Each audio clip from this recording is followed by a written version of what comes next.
Da, da, da, da, da, da, da. Is that a skylight up there? Let's see.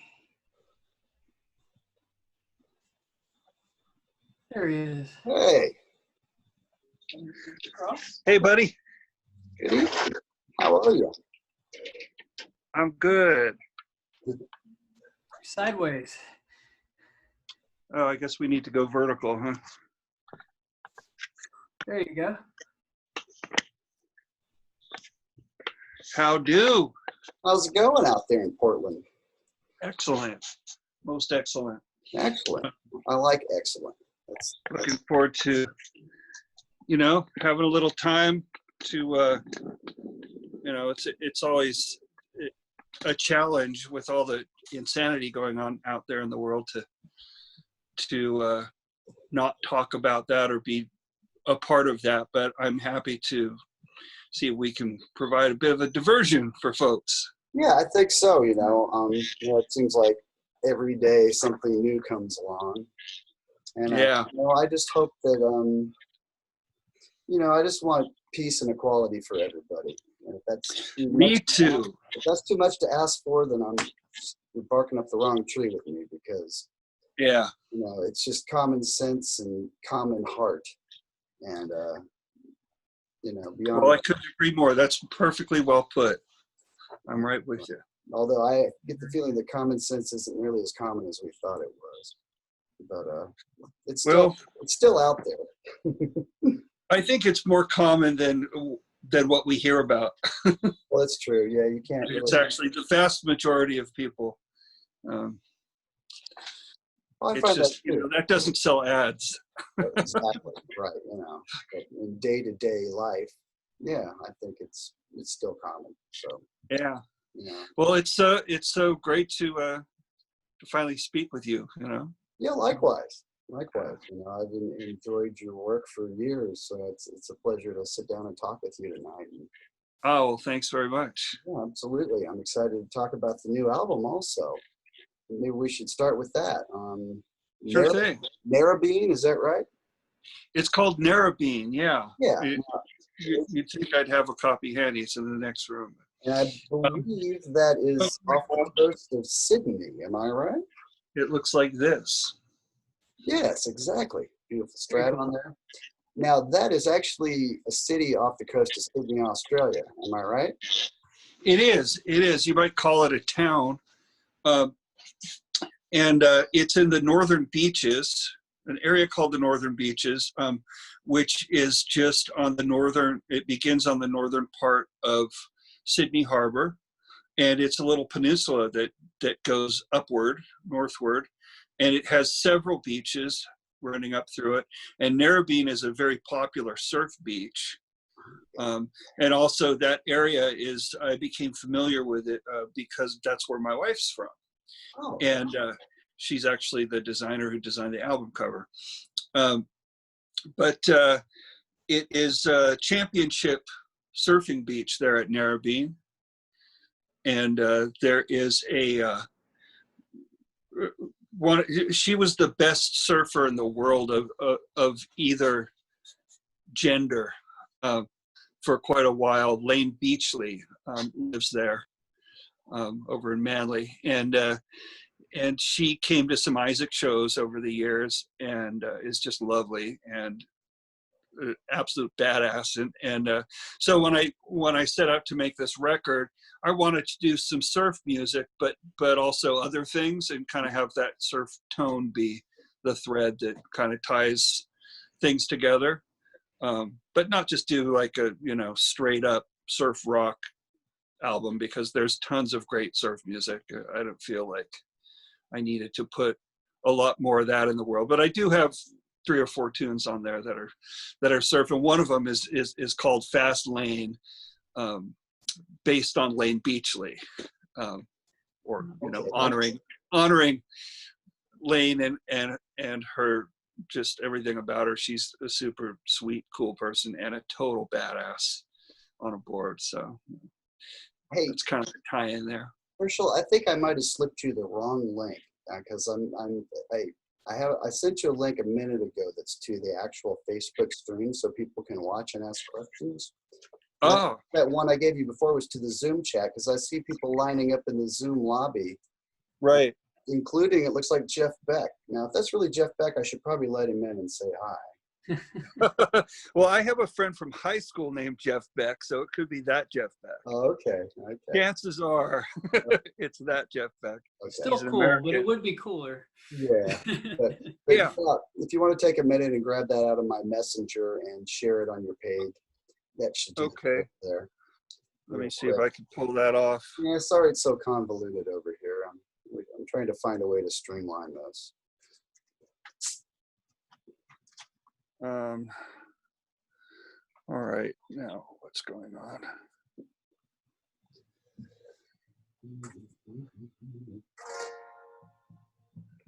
Let's see what we find in Messenger.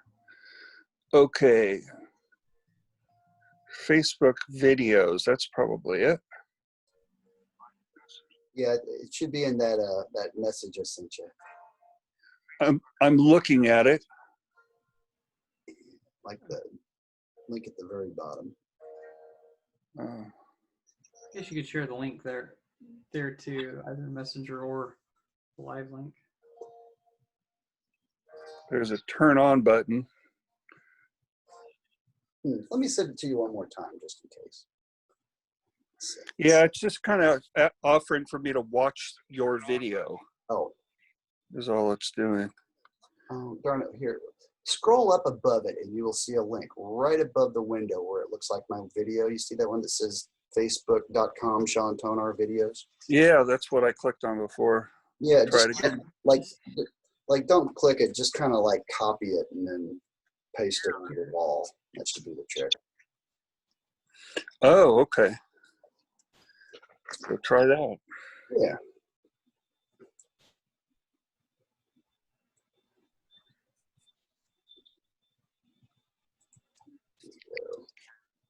Not letting me do that. You know what? I'll do it.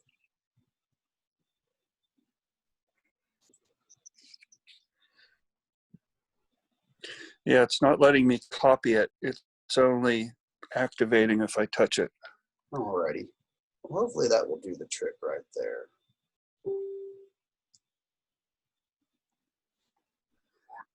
And then what do I do? Where do I go? I think Sean just shared it to. So I just go to my page now? Yeah, it should be on your page right there. I think Sean shared the link on your page while we were trying to figure it out. All right, I see the link. And we're good. Do you see me? Gotta bring you back on the video, I guess.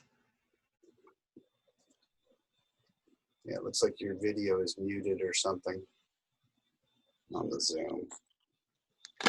You have the name, but I don't see the video.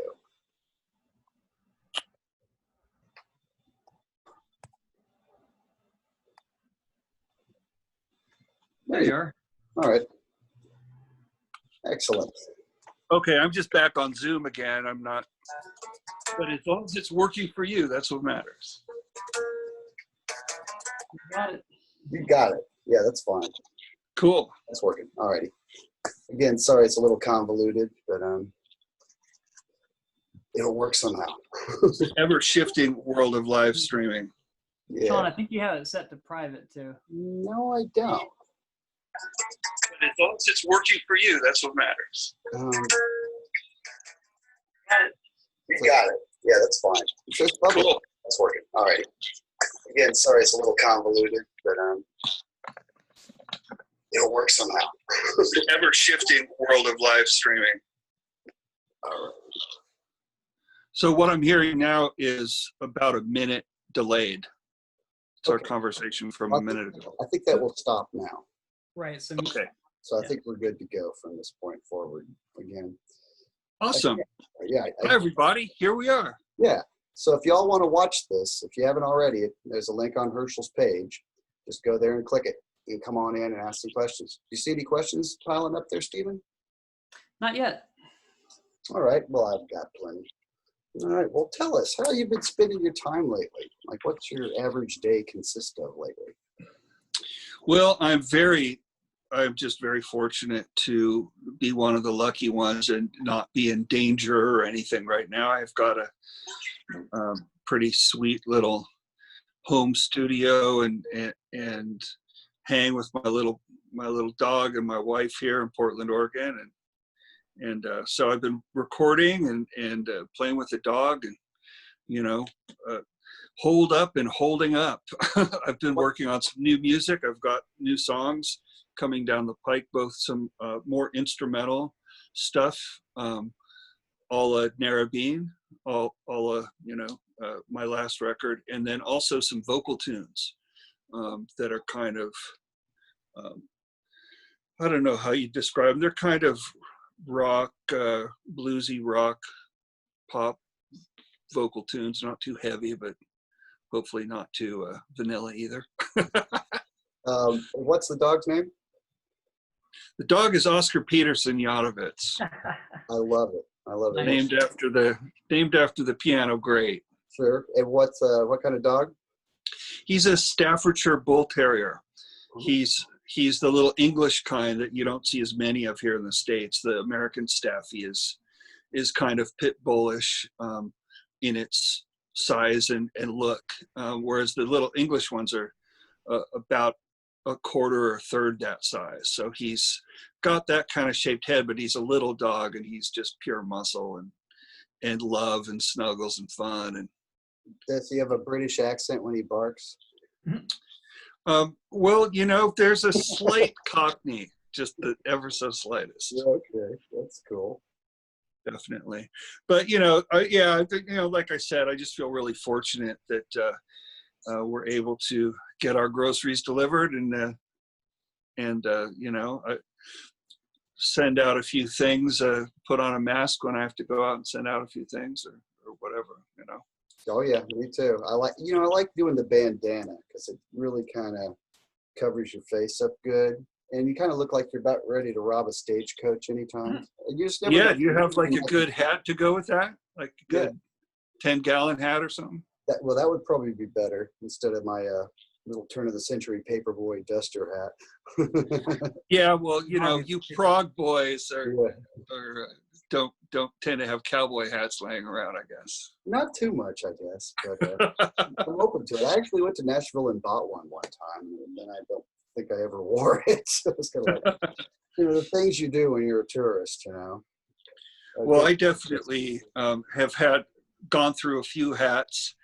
I've in my to mix metaphors, wearing of different hats. When I was young, I went from having a steady gig playing the Cole Porter songbook, like I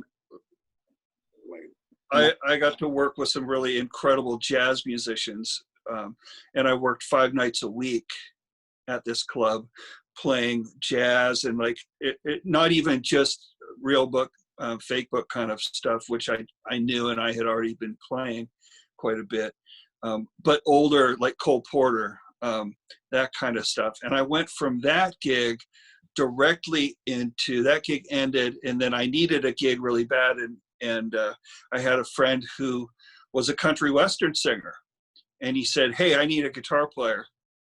And I had never played country before. I'd played a bunch of funk and blues, and I started off with hard rock and prog rock and stuff like that. And then I had gotten into funky jazz kind of music and done tons of that. And I thought, man, this paycheck is good. This works. He had gigs. He was all booked up. But I don't know, so I took the gig. And it turned out to be fantastic. It was so good for me. And the country music, I got to use all my African music, little major key kind of, a lot of the Afro stuff that I had been playing. And then my funk chops wound up getting used for chicken picking. You can kind of adapt it. And it wound up being just a fantastic gig, and the leader of the band said, "Herschel, we're kind of thinking it might be a good idea if you went by a stage name instead of Hershel Yatovitz. So I became Chuck Dodge for a while there. Oh, really? Okay. And I wore through a few hats and bolo ties and what have you. Yeah. So when did You went on to move to Nashville and become a hit songwriter, so when worked did you out well. start playing? When did I start playing? Yeah. Well, I started young. I was a frustrated singer. I just wasn't born with the pipes to make the sounds that I heard in my head. And I was able to carry a tune, but I'm not a singer per se. So I started instruments as soon as they would let me. And back then in public school, we had a really good music program in Palo Alto, California, where I grew up. And so that started in 4th grade. And I had a teacher who played guitar and sang every day in class before that. And I got really excited about that. And then in 3rd grade, Dizzy Gillespie came making the rounds and playing a bunch of public grade schools. And he came to my school. And so I saw the puffy cheeks and the bent trumpet and heard the great sounds. And my folks had some Diz at home. I had heard some of his music already. And so I picked up trumpet first in 4th grade. And that's kind of where it began. Then I picked up guitar when I was about 12. And it's just been downhill ever since. So that's when you met Diz. Did that kind of get your love of jazz rolling at an early age? It did. It did. My folks had a very small record collection, but they had several great jazz albums. And then they had some Simon and Garfunkel, just kind of a cross section of some different things. But they were big into cool jazz. They really liked modern jazz quartet and that kind of jazz with a lot of vibraphone and stuff. And then, but we had some Coltrane, Cannonball Adderley, some hard-hitting bop records too. And then my brother and sister really, they were the massive, because they were 5 and 6 years older than me. So it was the 70s. So it was all the classic stuff, Pink Floyd and Zeppelin and all that good stuff. And then my sister definitely had more of the sisterly, the Cat Stevens, Crosby, Stills, Nash, that kind of action going. Seals and Crofts. We drew the line at certain There things. you go. Okay. How about bread? I loved really cheesy, syrupy pop music when I was real little. When I was like in 2nd grade or something like that, and I had my little AM radio. I'm really dating myself. There were these things called AM radios, and I'd walk to school holding it. And I liked some pretty cheesy stuff.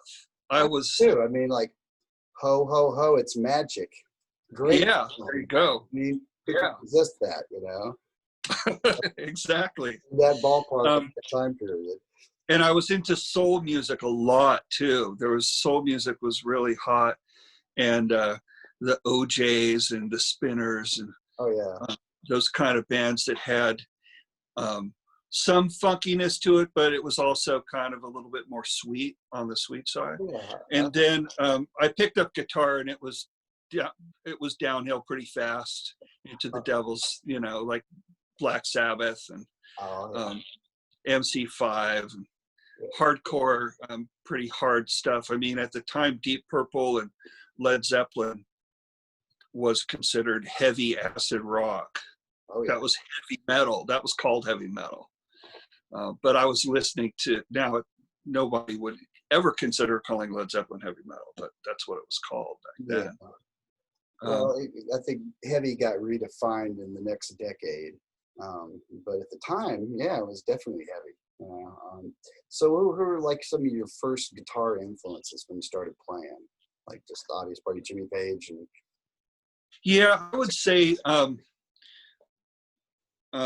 who I call these three kings: Albert King, Freddie King, and B.B. King. When I was real young and just first getting started.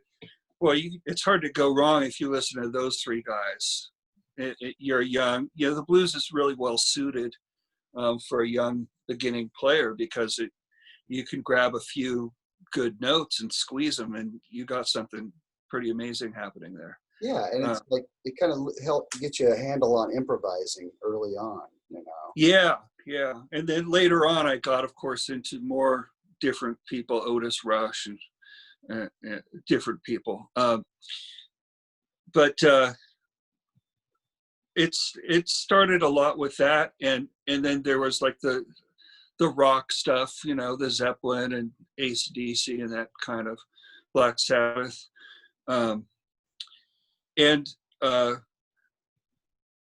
This you'll like this Frank Marino and Mahogany Rush. Oh yeah. Cool stuff. Yeah, Frank Marino was, because I said you'll like this because you mentioned that you're kind of very into prog. I have my. In fact, I went through a few boxes in the garage last night, and I found a few things. Yeah, what you got?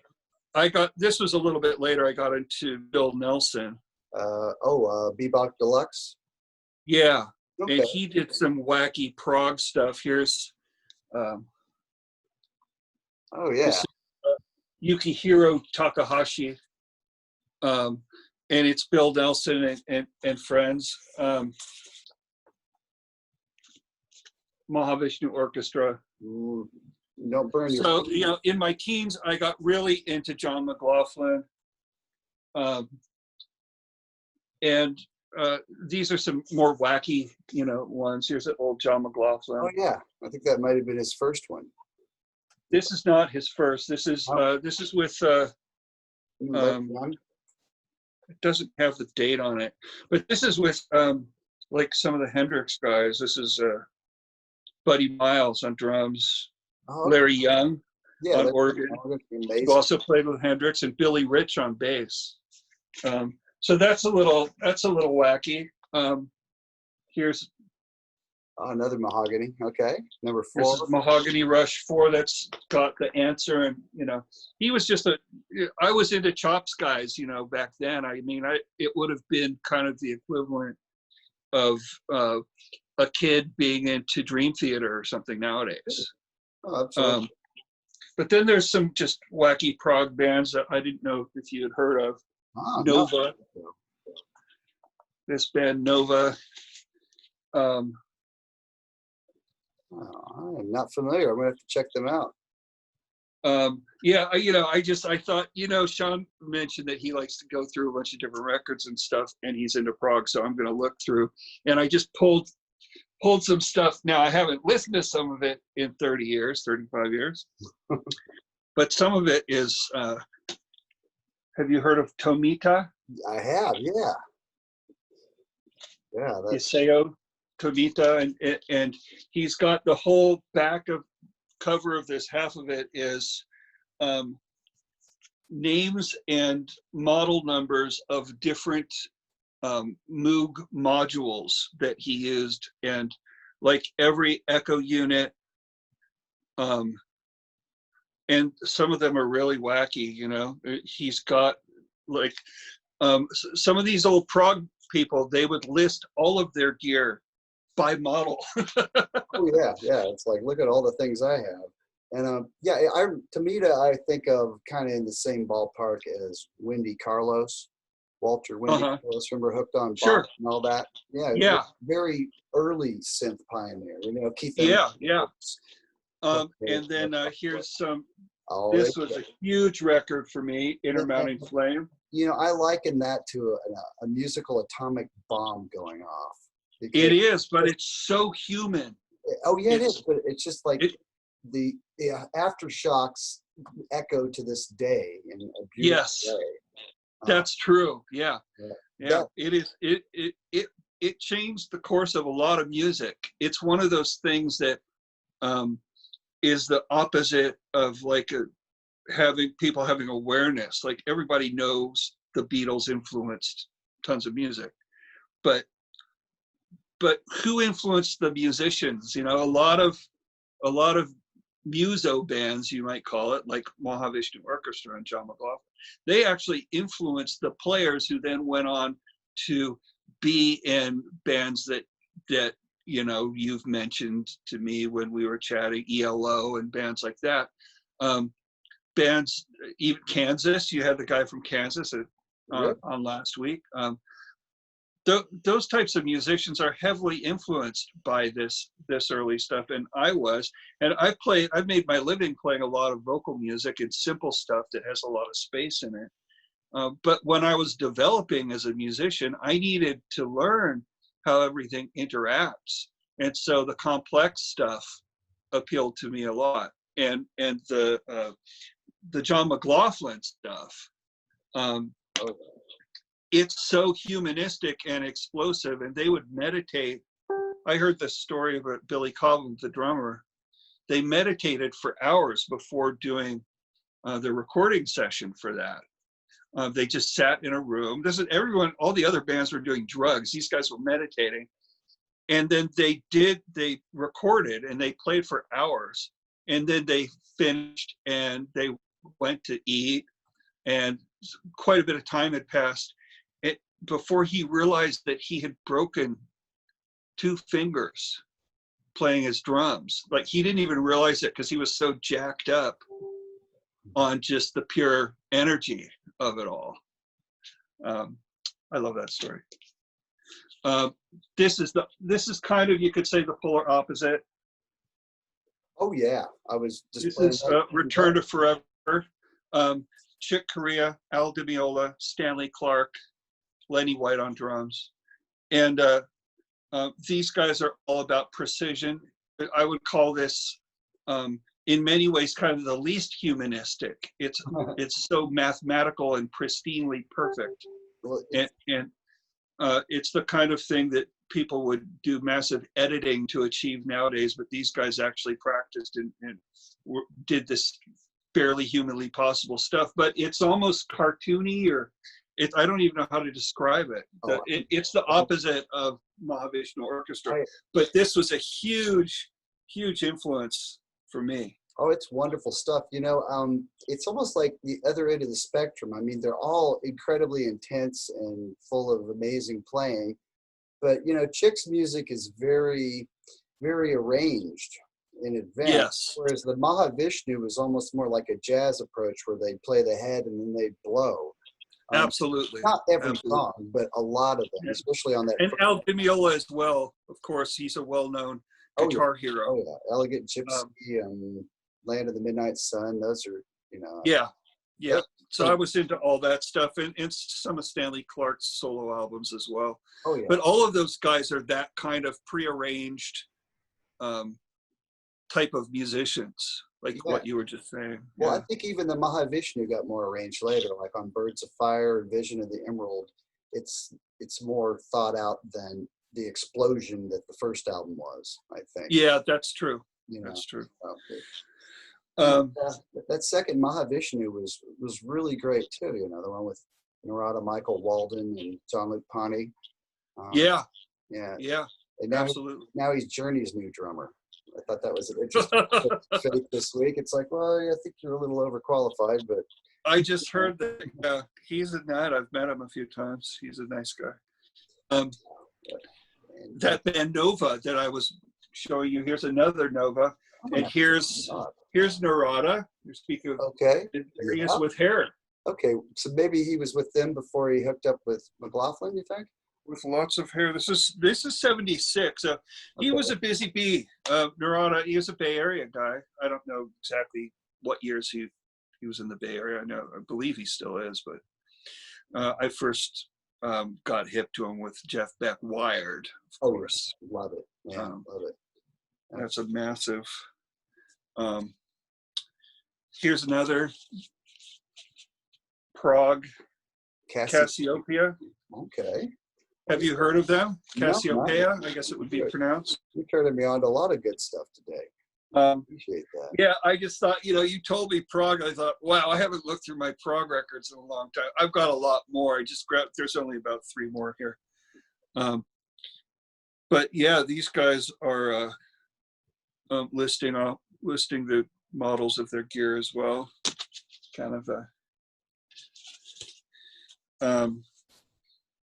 I just grabbed a few. I only have a couple more, and then I will release you.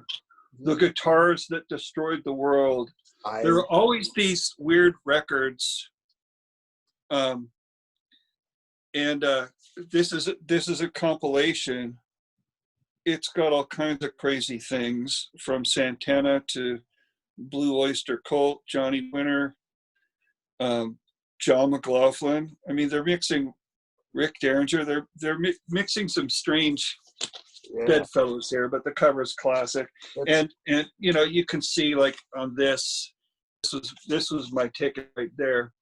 3 for 1. Oh, 33 cents, baby. How can you go wrong? I mean, take a chance. Those 3 for 1 bins were my friend. Oh, that's awesome. This is really early. This is my one and only K-Tel record I ever bought. Oh yeah? Well, what if I told you I have one too, and it's the first record I ever bought? All right.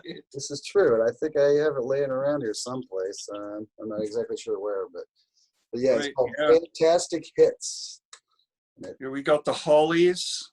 We've got Brandy, You're a Fine Girl by Looking Glass. You know, you can't go wrong.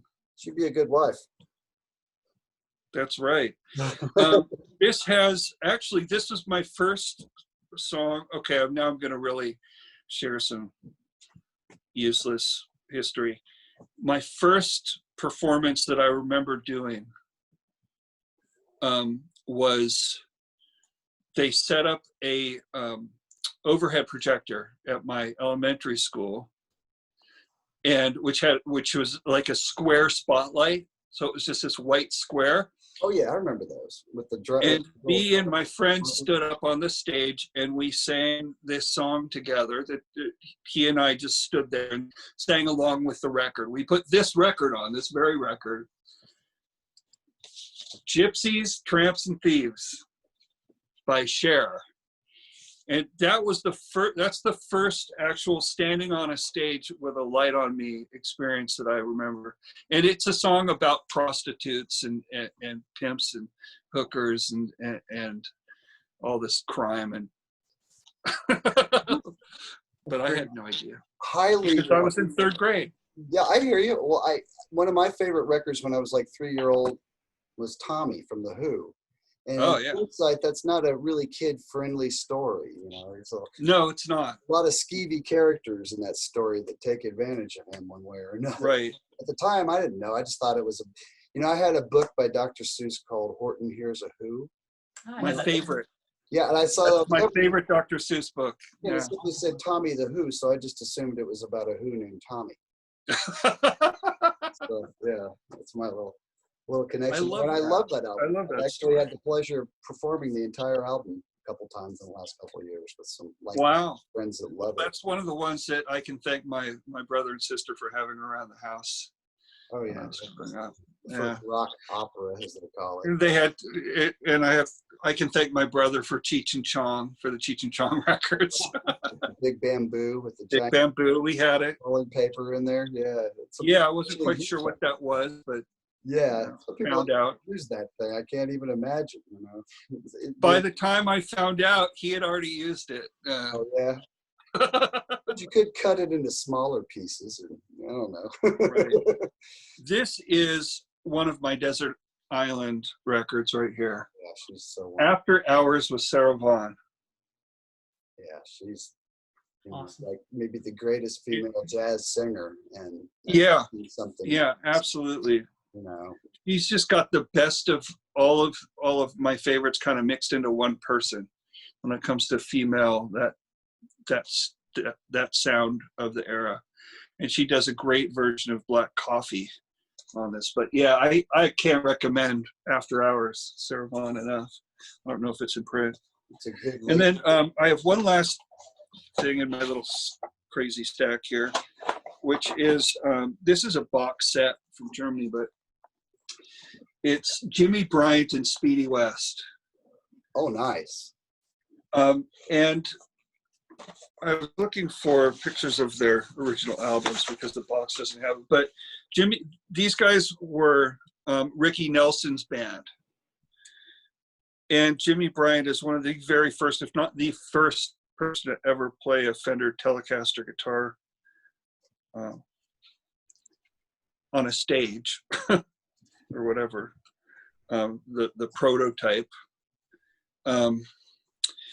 But true virtuoso musicians, there's Speedy West, and pedal steel and solid body electric guitar. The musicians, really. Yeah. What year was that one, you think? Well, this is a box set, so it really covers a whole big span. They were 50s, mostly 50s into the 60s. They did reunite at certain points. So basically, they were session players who just became incredibly tight and incredibly fast and agile, and decided to start making instrumental records. And they made quite a few. Jimmy, and solo records as well. Jimmy Bryant, fastest guitar in the country, comes to mind, and he was. Yeah. Yeah. He reminds me a bit of a guy Junior Brown. Yeah. That same. Yeah, Junior Brown is kind of a souped up modern version of that. Yeah. Whereas Jimmy Bryant was squeaky clean because it was just the very beginning. He didn't have distorted tones on his guitar. Right. He was playing one of the first solid body electric guitars, and they played with a clean tone, what we call a clean tone nowadays. Right.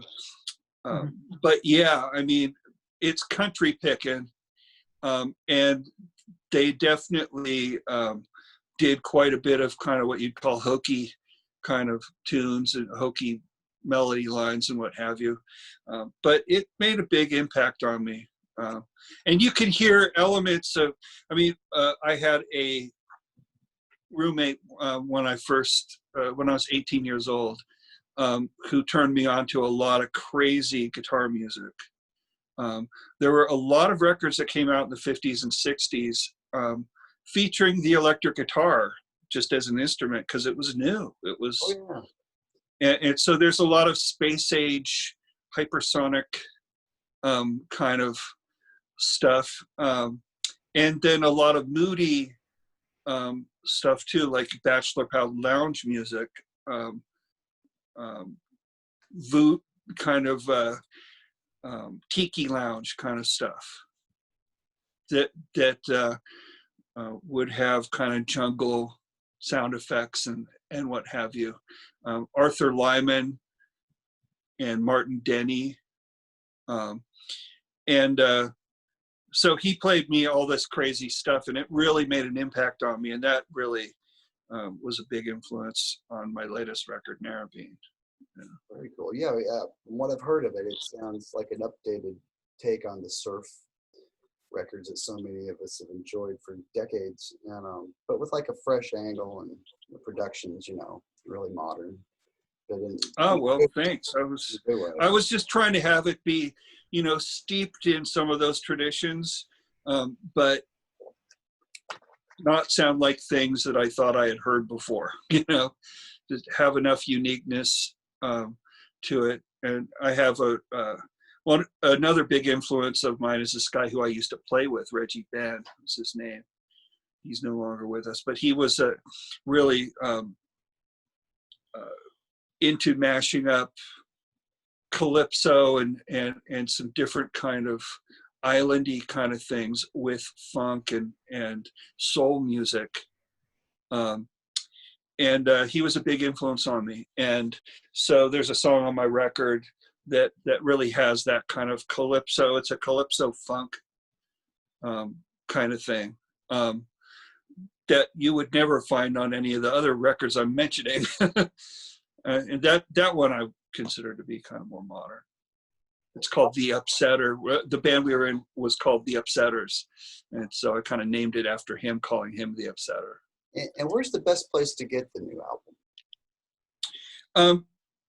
It's at all modern outlets. The best place where I would prefer people to get the album would be at HershelYatovitz.com, and where you can get directed to digital downloads as well as the vinyl. And the vinyl's the most fun.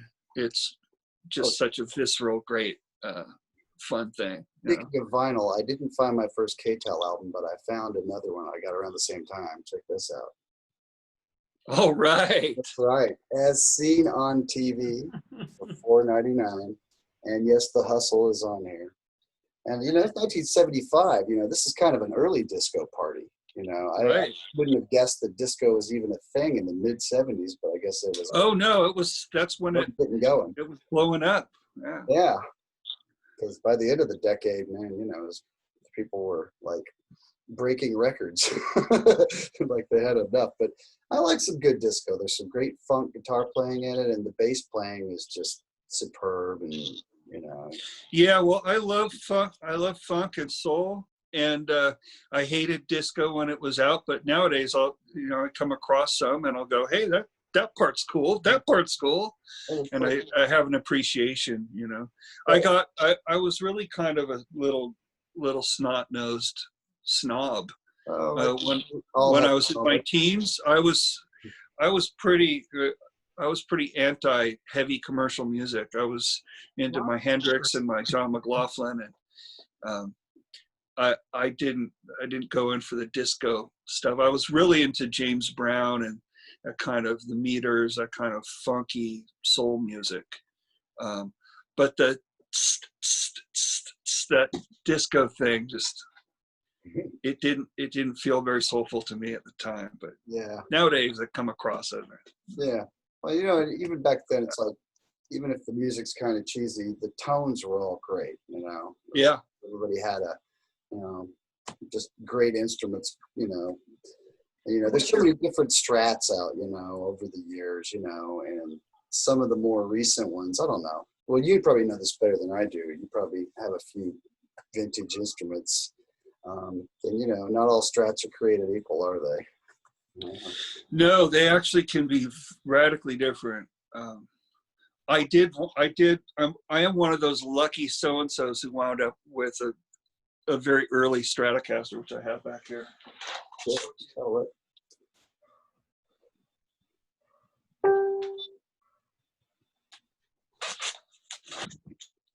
This puppy here. Oh, wow. What year is that one? This is a 1956. Oh, wow. And it's early, from what I've been told by those. There are so many who are in the know, but some people who are in the know have told me that the shape of the neck, which is quite round, is due to the fact that it was early in 1956, because the machines changed as they got more and more wear on them, because they were producing quite a few guitars, and the back of the neck became more V-shaped with less wood later on in the year. So like during 56, the necks changed quite noticeably, and this one is a chunky round one, and I've played other 56s that are very different feeling. Well, have one of those. I've never come across a Strat that has such a solid neck joint as this. Normally on a guitar you can kind of do this and lean on it and bend the neck. This, nothing happens. You can push as hard as you want. It's rare to find a guitar like that. So it's luckily it's got it's got the whammy bar, so I don't need to lean on it. What year is the you have a Strat that looks like it's all mother of pearl? Yeah, I have some different ones, and they're with all of Chris Isaak's gear right now, which unfortunately is under quarantine, like the rest of us. But I tour with those guitars, and my touring guitars are all with the band gear right now, so I don't have them here to show you. But I've got one which is a Fender Custom Shop they built for me, which with their Moto finish, which is the official name, is Mother of Toilet Seat. It's actually their official name for it. It's covered in white perloid, and they put out a little matching amp and guitar briefly, and it was at the time they were making those that I had them make this one with a different neck. Those ones all had maple, and mine had a custom neck that they made for me, and then went in after hours to melt the perloid onto the headstock too, because that was illegal at the time. The bodies were done in Canada because they use solvents that are highly toxic in order to melt this celluloid, which is from Italy, the perloid stuff, melt it onto the wood. It won't stick onto, like primered wood or anything. It has to be literally melted onto the wood in order to stick. So I have that, and then I have some other ones that were made from their custom guitars that were made from the old inlay material. We're getting super geeky now, for the block inlays on the Jazzmaster guitars, and there was a whole stack of sheets of this stuff at the Fullerton Fender factory when they closed it down. And these guys, the Warmoth brothers, who make bodies and necks and what have you, they bought this stack of sheets of that stuff, and they figured out a way to melt it on. And so I have I've had one that was unfortunately taken from a very large stage in the middle of a festival in Spain.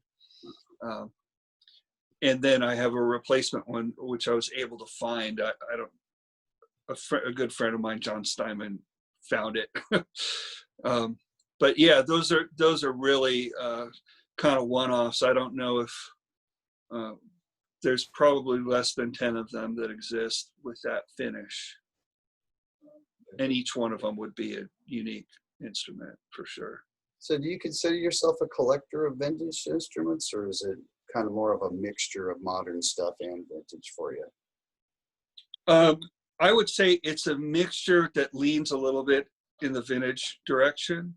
And it's all been things that I have needed to have different flavors, or at least that's my justification. Sure. When it comes time to buying it, I don't have one that does this, and I do a lot of different, I play lots of different styles, and I need to have a palette of different colors, so I have a range of different things, and I have a few nice vintage things that have come my way, but I don't really, I probably have 40 guitars or something, but I don't consider myself a collector, even though I have a collection, because it's kind of gone that way where, I need a dobro because we're doing MTV Unplugged, and I don't have a dobro, and I need to use it for a song. And sure, I get things, I need a telly because nothing sounds like that, and I'm going to be doing a country session or whatever. Do you find you use the Strat the most with Chris? Does that work best for his sound? I've seen you play other things too. I think I saw you playing like a Gretsch and a few other things too. I was watching the Soundstage show on PBS recently. Yeah, you probably would have seen me playing a Gibson Chet Atkins a little bit. Yeah. I've got big flat wound strings on that, so I love that guitar. Ebony fingerboard, big fan. And then really, I would say for the most part, a Strat style instrument is what I wind up using. And I use custom instruments that have all the trimmings, specific trimmings that I like design-wise. And here's one right here that is, there's a truly great world-class luthier, friend of mine, Saul Cole, and he built this body for me. It's chambered in a very certain way that he does it. And it's got a cool kind of neck joint, so it makes it very easy. This is his design as well. And then ebony fingerboard, stainless steel frets. It's got a unique whammy bar. This is like a prototype called Skyway. I don't think he still makes them, but it sounds like a piano.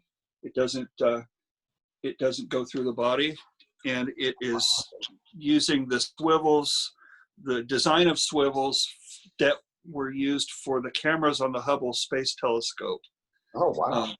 Which he realized this fully couples the bridge to the body just like a hardtail piece would, yet it can move. And on top of that, by its design, it has to return to zero, because the swivels on these cameras, they couldn't be off. You'd be looking at a completely different galaxy if it was the tiniest bit off. Okay. So they designed something that will swivel yet be absolutely connected. So I wound up with a couple of guitars with these unique piano-like. They're kind of got a much more kind of stiffness to them that feels really good. But it's very different from some other, like the Vegatron, which I've been using a lot, the new Spanish company Vegatron. They make a direct Strat replacement that's just outstanding. It's the opposite. It's kind of like sort of Floyd Rose-ish in its sensitivity. I like that. You know, it seems like a lot of the standard Strats, you screw it in, and when you go to whammy it, it takes a hair or two for it to engage. And that play always kind of bugs me. It's like you kind of miss out on some really subtle things when it's like you that. would probably love the Vegatron. I can't recommend it highly enough. I have two of them on different guitars, and I've been using them a lot. You can hear it on the song Droplets on Narrowbeam, which is just the one Strat with the Vegatron plugged into an amp, solo guitar piece. It's the one solo song on my record that has no other instruments on it. Sweet. All right, I'll check that. And you can really hear that super sensitive Vegatron on that. So were you guys touring like every year with Chris pretty regularly up to last year, or is it kind of like a cycle? Yeah. to go through? Yes. We've worked a whole lot over the years. Oh yeah. A whole lot. I've been in his band for 25 years, and this will be our first summer off. Oh wow. Okay. We've never not toured. There has never been a year that we didn't tour at all. We had a couple of winters that we weren't able to do as many shows because of some health stuff, but basically we don't miss shows, and we play a lot. We've got really amazing fans. They're just fantastic people. Oh yeah. And it's yeah, what can I say? I used to hear people say, oh, it's all about the fans, but I get that now. It really is fantastic to have these seen great a whole another generation come along since you joined the band, 25 years on.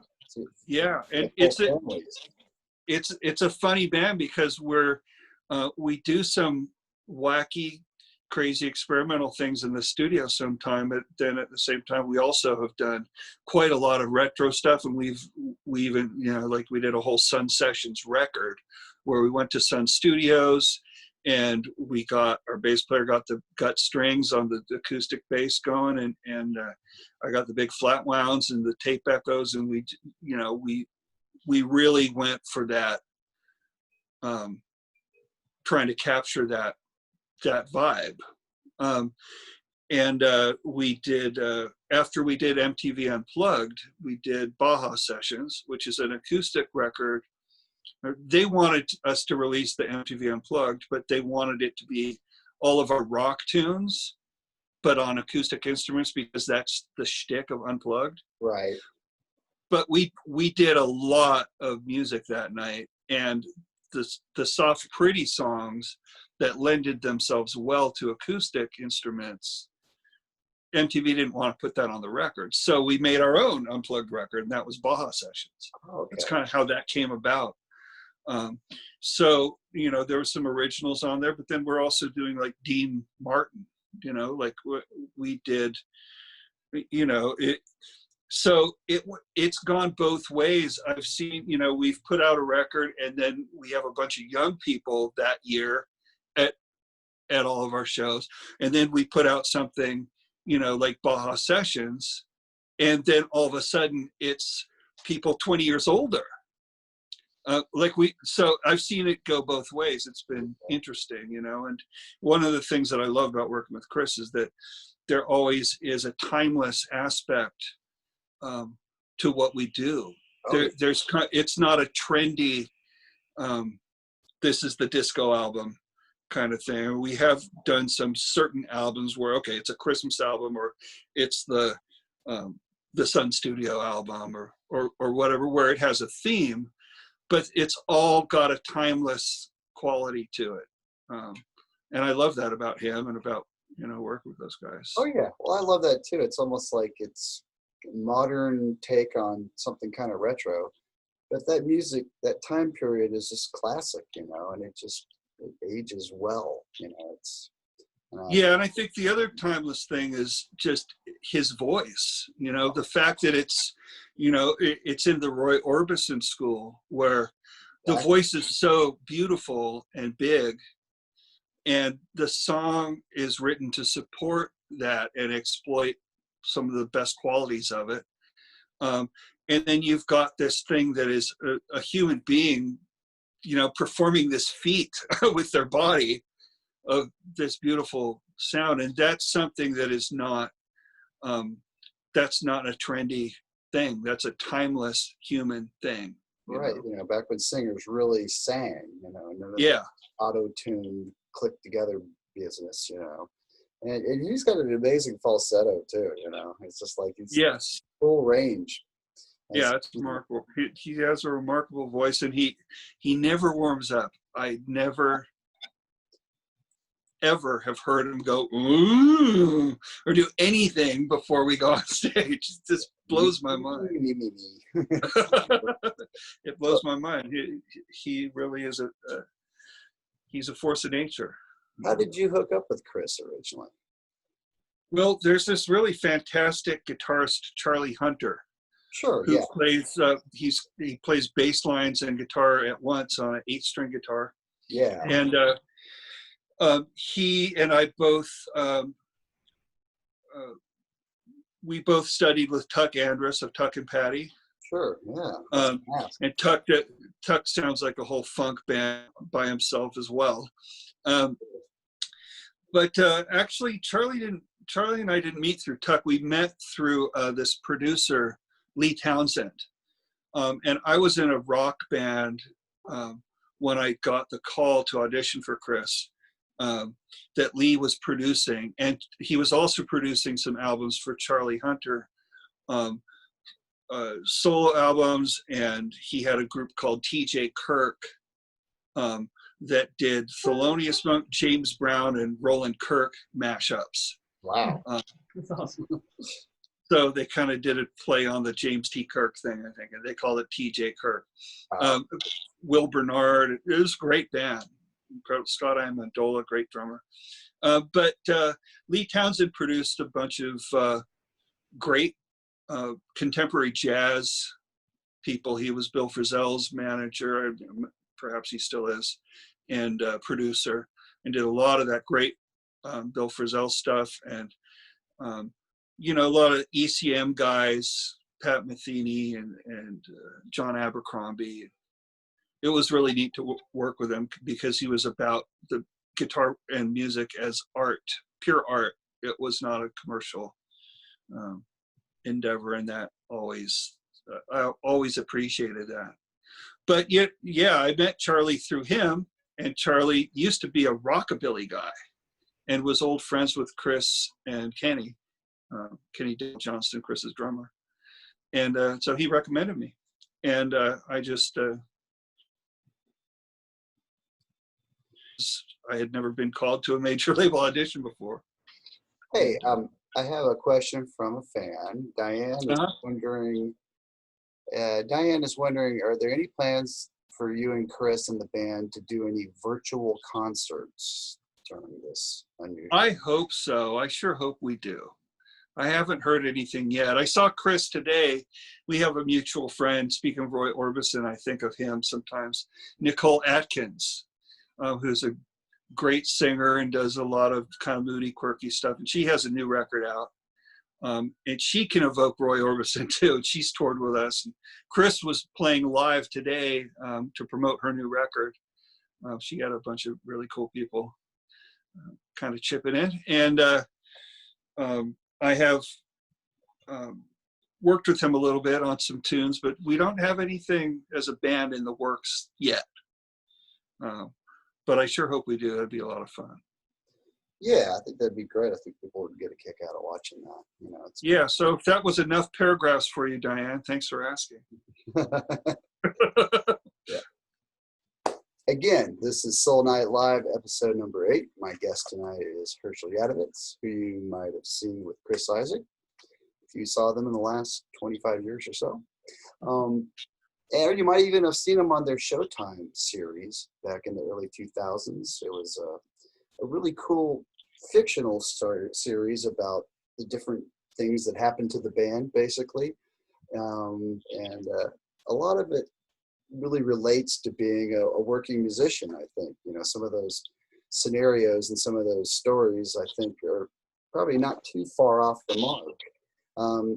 I think the one I remember the most was the one about your guitar tech and how he was like some old, you know, guitar player who thought he should be the one on stage rather than tuning the guitars. And you remember that one?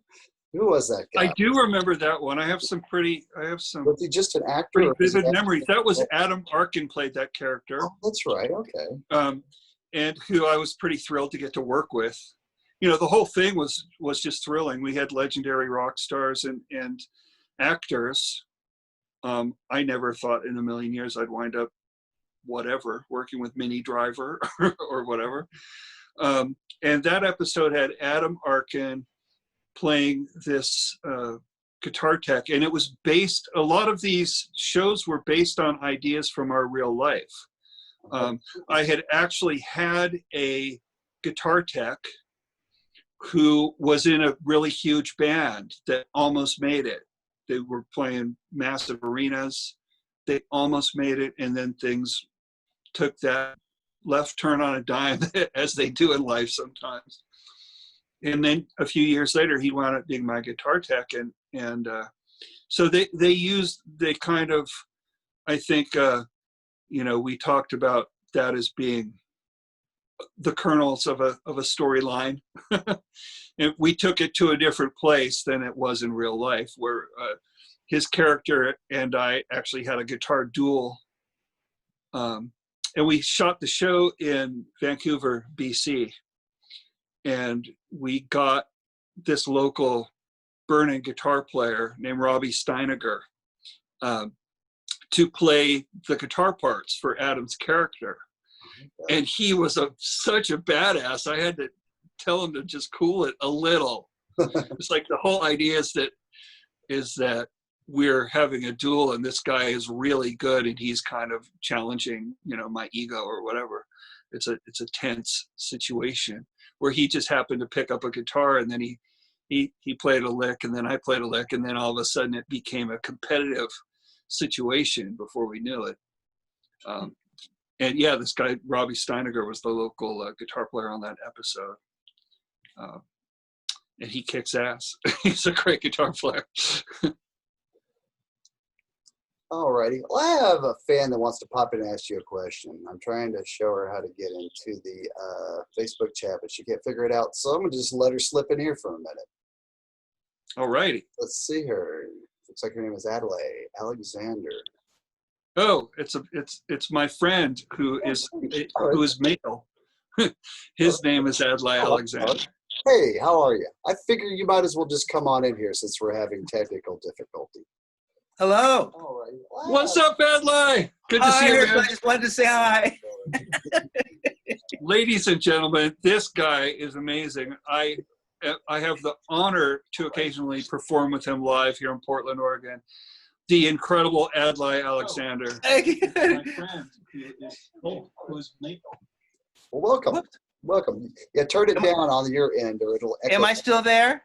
You are here, but turn down the Turn actual down your speaker. I think we're now here. Yeah, that's good. Is that good? I just wanted to stop in and say hi to Hershel. I figured it out. Okay. How are you? I'm good. Having Great. fun. And the dog and the wife are doing great. Yep. And the album's going well. It is. You know what, you guys? You know what? I love this guy's album, and I'm sure you guys do too. Yeah.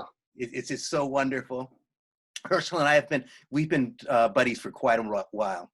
Since, gosh, how many? Since the I would 80s? say close to 30 years. Yeah. Wow. Wow. Yes, that's right.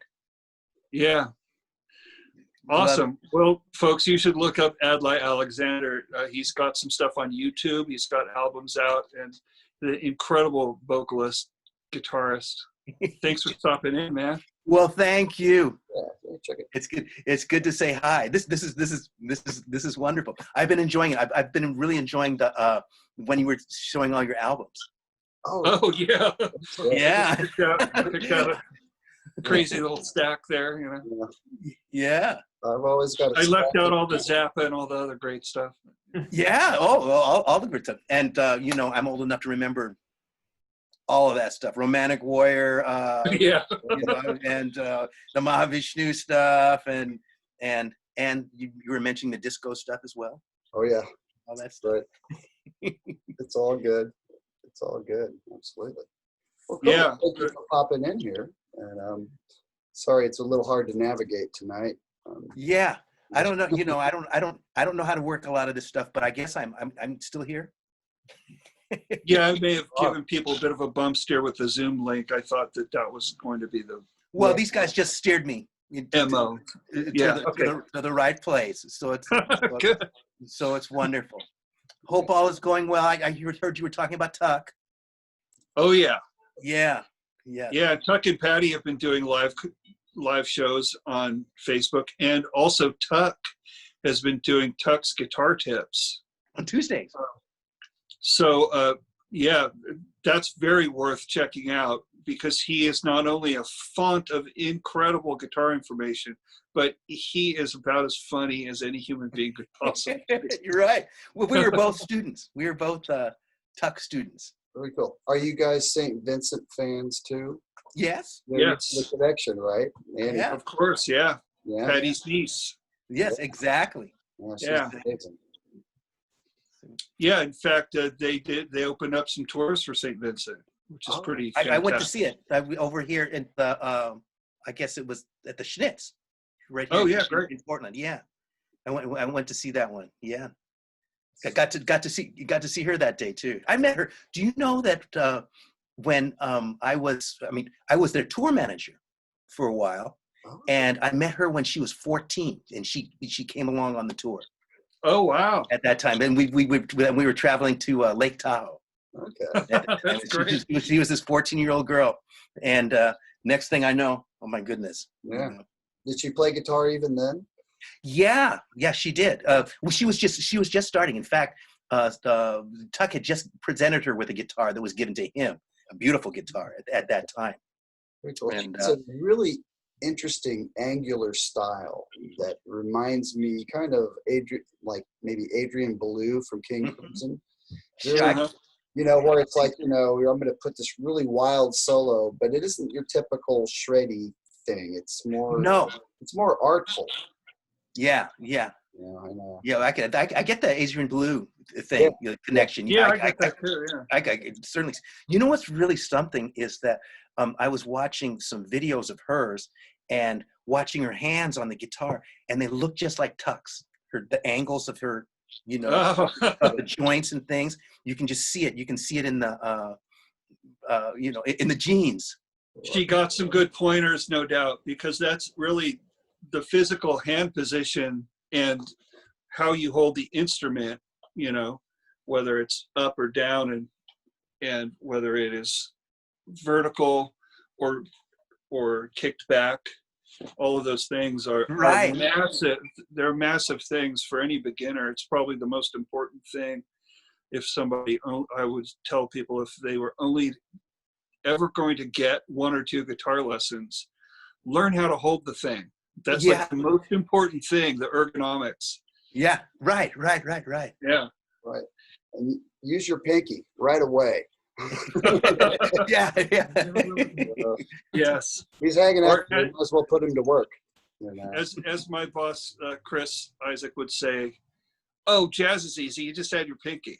I love it. You know, at least 4 notes in that chord, right? Yeah, I was just about to say the same thing.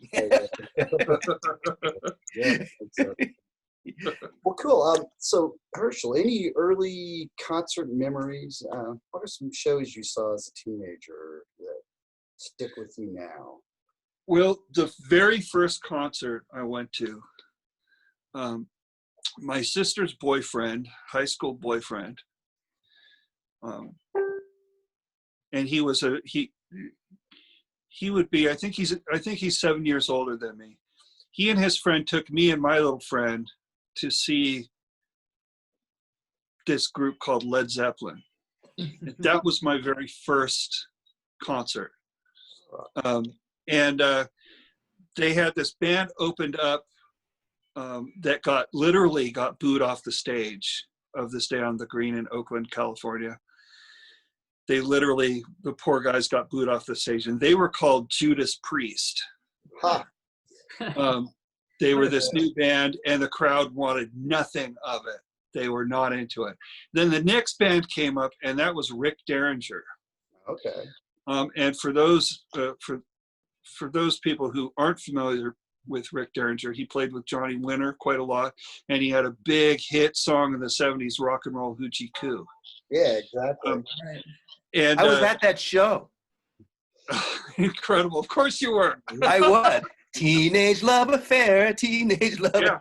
It was 1977. All American Boy. That's what they're And yeah, there you go. And Rick Derringer, just, the place didn't have a roof, but he blew it off anyway. Like, he just killed. They killed. And then Zeppelin came out, and it was kind of anticlimactic. I mean, they were amazing because they were Zeppelin. But Rick Derringer stole the show, in my opinion. Oh, yeah. Maybe other people would disagree. And maybe I was just that perfect age of, I must have been 14, I think. You know what? That a half-hour guitar solo version of Rock and Roll Hoochie Coo was the thing for me. That's what I needed, was that half-hour version. I really like Edgar Winter, too. You know, yeah. He was on a lot of those records as well. Tons of Edgar and Johnny, yeah. Yeah. Like Frankenstein, I'm pretty sure he's on that. Yeah, and yeah, he did tons of the Edgar stuff. And there's a Johnny Winter, which is called Johnny Winter /Live. It's an album that has Rick Derringer on it, and that one record was a big influence of mine, definitely, when I was about 15. He's on a couple Steely Dan tracks too, Showbiz Kids and Chain Lightning. Oh, really? I didn't know that. And wow. They used all kinds of people, but yeah, he was one of he's probably the first guy besides, Elliot Randall did Reelin' in the Years, which was on the but Showbiz Kids, that's probably the first guest spot. Beyond that, that was on the second album. So all that slide on there. Right. Yeah. Really cool stuff. Hang on, Sloopy. Yeah, I love that song. He was the original. He was the guy that sang "Hang on, Sloopy," the original song. When I was a little kid, I thought it was wow, Sloopy.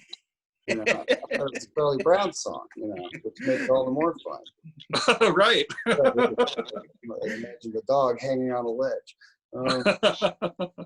So, when you started buying records, what were some of the first ones that you got? Do you remember? Well, because my brother and sister and parents kind of stocked up the house, and I was much younger than the rest. I was 5 years younger than than my siblings, and those records were available to me. I listened to a lot of that stuff, and then when it actually came time for me to buy my first records, they were at this store that had a tiny little music record department. It was a hardware store, pretty much, and they only had like 50 titles or something, maybe. And so it was just whatever the trendy pop thing was. And I happened to really be personally deeply moved by this album, which this song was written to a rat. It was Ben by Michael Jackson. Okay, yeah. So I promise you, I was listening to Uma Guma and Pink Floyd and all kinds of stuff. But my first record I ever bought was Ben by Michael Jackson. And I think it might have been his first solo album after the Jackson 5. If not, it would have been maybe his second. Yeah, and then I bought this other record there. I remember, Paper Lace. Oh yeah, the night Chicago died. The night Chicago died. Yeah. Wow. Just really bad records. So, but at least my first concert was Led Zeppelin. Right, I had that going for me. there it is. It's on Disco Party. All right. What's it doing on Disco Party? It's not a disco song. I know there's a lot of confusion on here. I mean, there's some other ones that make me wonder what the heck is going on here. Maybe have you seen her from the Chi-Lites? Wouldn't quite call that disco, but Disco not fully defined by then. Lady from Styx. I don't get it, but whatever. It was Wow. It was 1975, so I guess they hadn't quite pinned down disco yet. Well, my good friend and your new friend Adlai Alexander there, he has reawakened much of my love for these quirky 60s pop gems and 70s pop gems. When I play with him on occasion here in Portland, he will call songs that just, what? Nobody plays that song. Alfie. He does Alfie. More today than yesterday. I love you more today. I love that song. Yeah. But then I'm trying to think. There's that ELO song. Like Strange Magic. Strange Magic. Oh, yeah. And then I'll just put on like a backwards echo with a feedback generator and do a bunch of And you make the whole evening. You make the things whole to evening. it. Seriously, you make the whole evening. I love some ELO. I'm actually in an ELO tribute here in Atlanta called Strange Magic. And There you go. yeah, it's been a lot of fun learning that catalog. Jeff Lynne cannot resist going to a minor 4 chord. The old major minor Right. Yeah. 4. Right. He slips it in every which way. Like he has a It's couple powerful. Oh, it's wonderful. Like one of Absolutely. my favorites is where it's more like a backdoor thing, where like you're in E major and then you go D9, which basically the top of that chord is just a minor 4, but it slips it in a really nice way that is not, too. It's a moody thing. It really is. It's great. In fact, I was mentioning Nicole Atkins' new record and how it had. Sometimes she reminds me of Roy Orbison. She's fond of the 4 minor chord too, and there's one piece that I heard on her new record that is it just oozes that, and it's something that you'll hear on my record too. There's something about that. When you go, for those who might not talk in numbers, if you're an E, you would go to an A, but then an A minor or an A minor 6. And whereas typically you might be expecting an A major chord there. And it's a powerful thing that you hear a lot in 50s music and in torch songs. Yeah. And then when it's done with more affected guitars, then it can have kind of a secret agenty kind of a You're right. kind of mystique and mystery kind of feel to it. Now let me ask you this: Wicked Game, is that B minor? Would you call that a minor 5, or is it more like a minor 2 in A? How do you think of it? I'm one of those people who doesn't talk in relative majors. I mean, I could talk about what relative major key it's in, but when you've got a pop song that's in a minor key, it starts on a minor chord, it ends on a minor chord, it treats that minor chord as if it's the boss. Then I just consider that to be the one chord. So that's my long answer to it's in B minor. Okay, that's how I would look at it too, because You could say that it's in other things, and that would be correct too. But I look at it as being a B minor song. okay, Minor, B Dorian, something. so a true minor 5 is pretty hard to come by. I think it's a pretty. REM, Losing My Religion. Okay, another one, Louie Louie. Did you know that? Yeah. That's a minor 5. And I think Coldplay, is it Yellow? I'm trying to remember which song it is, but one of them has a minor 5 too. Yeah, Very rare, but they're like 3 songs. We found all 3. I'm a sucker for that kind of stuff. Well, there's that song that I was talking about, the Calypso Funk thing that's on my new record.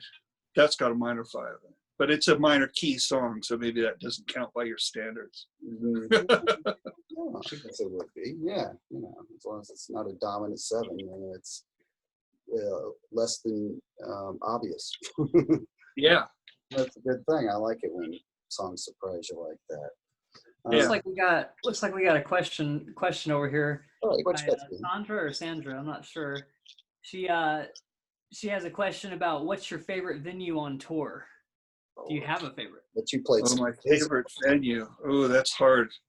There are many that have unique qualities to them. I'd say some of my very favorite venues would be theaters, Art Deco theaters, kind of the Fox in Detroit, the Fox Theater, the Fox in Atlanta come to mind. But there are so many different types of venues. There are ones that are beautiful to look at, like those ones. But there are also venues that don't have giant red ivory elephants and pillars, marble, red marble. Like Red Rocks, for example, Wow. But then also there are smaller venues that we just have so much fun at. And so to me, it kind of, the crowd, like in San Diego, we play at this venue that by its design, it's kind of quirky. It's a very high stage and it's on a marina. And it's not a huge venue. Maybe it's, I don't know, 3,000 people or something. But the people there, and they sit, it's all seated. They're on folding chairs at this marina. So it doesn't seem like it would be necessarily like the rockin' place, but they just lose their minds. They're just fantastic crowds there. And they come up on stage and go crazy with us, and it's just a blast. So sometimes it's the people really that make it. And then there are, theaters are nice because there is a vibe to it and a sound. There's kind of an acoustical sound to it. Some of them are problematic, but they still have that vibe. The thing about theaters that is tough is that people can't stand up easily. And if the crowd's on their feet, that is a lot better. Oh, sure. I don't wind up feeling like I'm playing air guitar in my bedroom as much. I can see that, definitely. Question. You guys wear some pretty snazzy threads. And I'm wondering, are there times when it just seems super hot, like if you played an outdoor gig in a full suit where you're just wishing you had some shorts and a tank top on by the time it was over? There used to be. When I first joined the band, like when I very first joined the band, I thought, what? Matching suits? What if my friends see me? That was my first thought. And then I realized, wait a second, this looks kind of slick, and I never have to think about my clothing for the shows. Yeah. And I can take off my sweaty clothes right after the show and be fresh. It's a pretty sweet deal. So I kind of embraced it, but was still uncomfortable for a few years with the heat. And you're playing outdoors in Memphis in August, and you're wearing a wool suit that's black, But then, strangely, I started getting used to it, and I think that might be a suspicious thing. I might need to look into that. Good thing. So are they all kind of created with the band in mind, or you kind of go pick out what you like and each guy kind of picks his own, or is it supposed to all kind of have a slightly similar look? I mean, Chris usually kind of wears something different that's a little flashier than you guys, I think. But, yeah, the band tends to match. Our percussionist keeps his hands free, so he gets out of the suit jacket thing. But the rest of us are matching, and sometimes our suits are made by this incredible kind of nudie suit protege, Jaime. I'm going to ask. Yeah, in Studio City, and Jaime makes suits for a lot of the country, or it's that 50s Ernest Tubb style kind of early country flashy suit, rhinestones that the pop and this kind of piping that goes around and what have you. And he's incredible. He's made a lot of our suits over the years, and he makes Chris's suits. Really some incredible stuff, and really I'll go over there for a fitting, and it'll be like, oh, what's that? Oh, that's for Billy Gibbons, or that's for Dwight Yoakam, or for Marty Stewart, or Yeah, it totally reminds me of the nudies. Like Graham Parsons made kind of famous back in the day. Yeah, he comes from that school. Yeah. Well, it's classy, and I think it just goes well with the music. The music's classy, and so are your threads. Yeah, I think it varies. Sometimes, depending on the song, like we'll go onto a TV show, and we're doing a single that's like this driving hard rock thing, and then it's like, why are they dressed like that? But then that's a thing. That's a cool thing. It's a kind of a signature thing to have a band that's not a Western swing or country band that's just rocking that look, Yeah. Well, I think it's awesome. Yeah. It's a whole package, I think that's great. So tell us a little more about the TV show. How did that come about, and what was it like? You did that for about four years, is that right? 4 seasons, 3 seasons? Three seasons. Okay. Yeah. I noticed it's up on YouTube now also, so I got a chance to revisit a few. Yeah, we have a really great, wonderful fan. They all are. Sandra, who called in. I miss you. It's great to hear from you indirectly. And Diane is probably, I'm going to guess I know which Diane that is. But this fan named Alma Russell has put up, and I think it's under her name, Alma Russell, on YouTube. I just saw it earlier today. That's how I know. It's fresh in my head.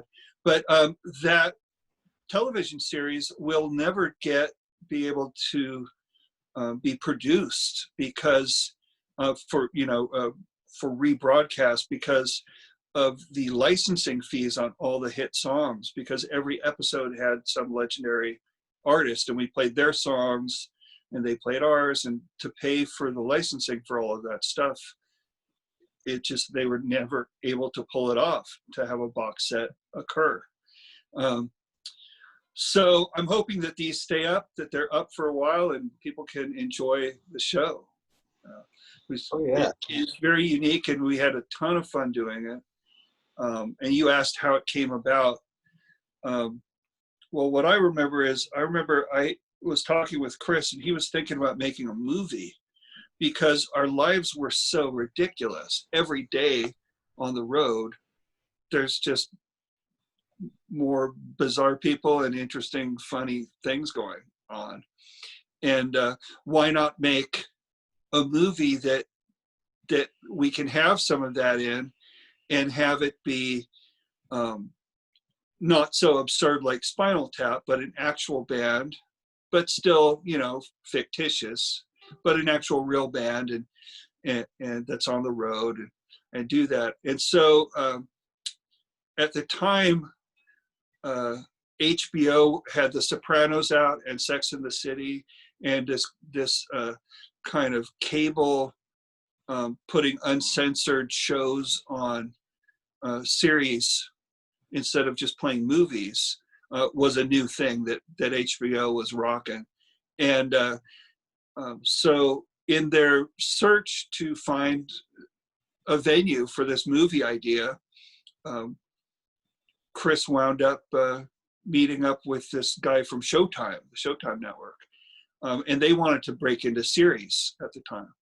And so they picked up our movie idea as a series, and then also started a couple of LGBTQ programs, Queer as Folk and The L Word. And I think those were kind of the three Showtime series that were on first. And so that's kind of how it came about.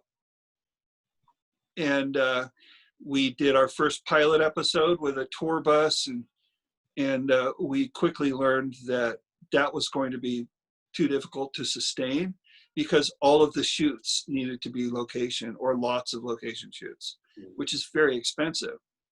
And so by the second episode, we became the house band at Bimbo's 365 Club in San Francisco. And that became the thing where like we're the house band there.